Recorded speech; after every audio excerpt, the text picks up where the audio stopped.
So, what happens when you hit 50?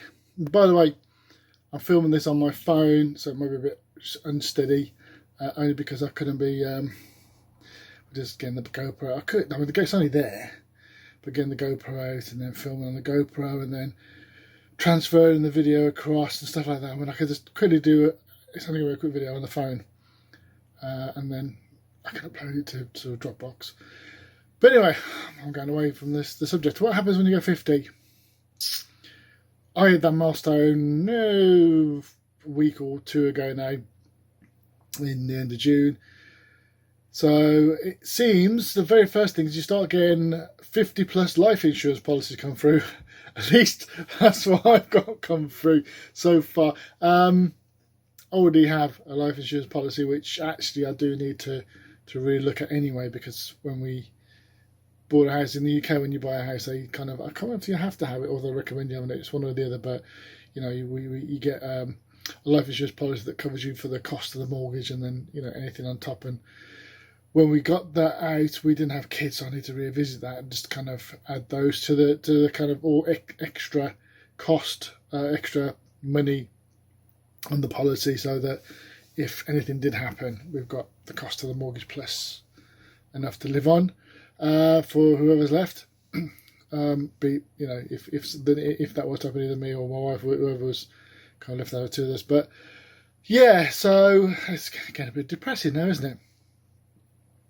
So yeah, you get the over 50 plus life insurance policies, it seems. Something I first going wrong because I'm laughing, can't help it. Yeah, I don't know if you take it more seriously. I mean, I got lots of grey in my hair, which we've been doing the lockdown cuts, shaves on. So, but that's been there for years. But I don't think it's taken more seriously.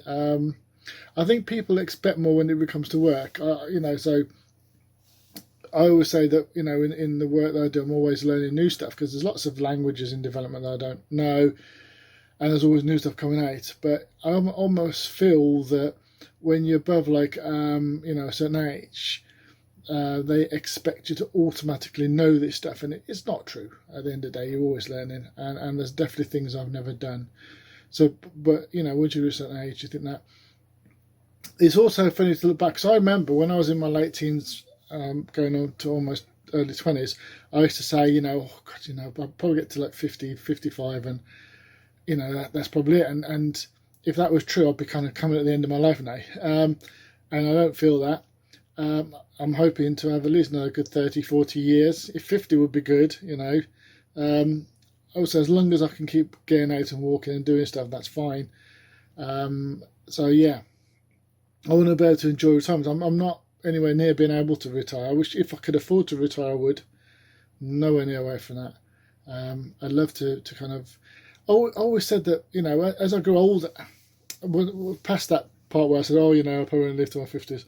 I used to say, well, when I retire, I want to start learning again. I want to kind of maybe do another university degree, maybe an open university degree or something to keep me active and brain going.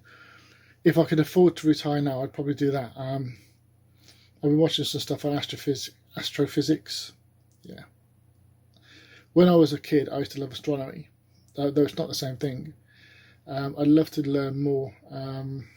So yeah, I've kind of looking at a few sites like brilliant.org lately, which this is not affiliated with, just something I've actually been looking at myself. But yeah, stuff like that, you know. 50 is a milestone. 50 is the new 40. I don't feel any older. I do in the body, because it's amazing how many more aches and pains I think you get as you go older, and you just don't realise it. If I was to become a young kid again, I would probably realise just how much aches and pains my body gives me every day. But you just kind of become accustomed to it as you get older, because they're just there, they grow. But yeah, I don't, in my brain, I don't feel any older than like 18. So yeah, I don't know. Yeah, I think that, you know, I might do a thing on this, like, of all the things I see as I'm going through it at this milestone now, and, you know, what's it life beyond that 50 age gap. Don't get me wrong, there's many billions of people, millions of people, maybe billions of people that are older than me on the planet. But this is just my perspective. So I'm going to go. I'm going to go and have a look at a few things. I am actually working from home, so I need to do some of that. Python, a language I haven't done too much of, but I'm using at the moment. So yeah, that's fun and interesting. Something else I'm learning more of. So yeah. Right. Later, people.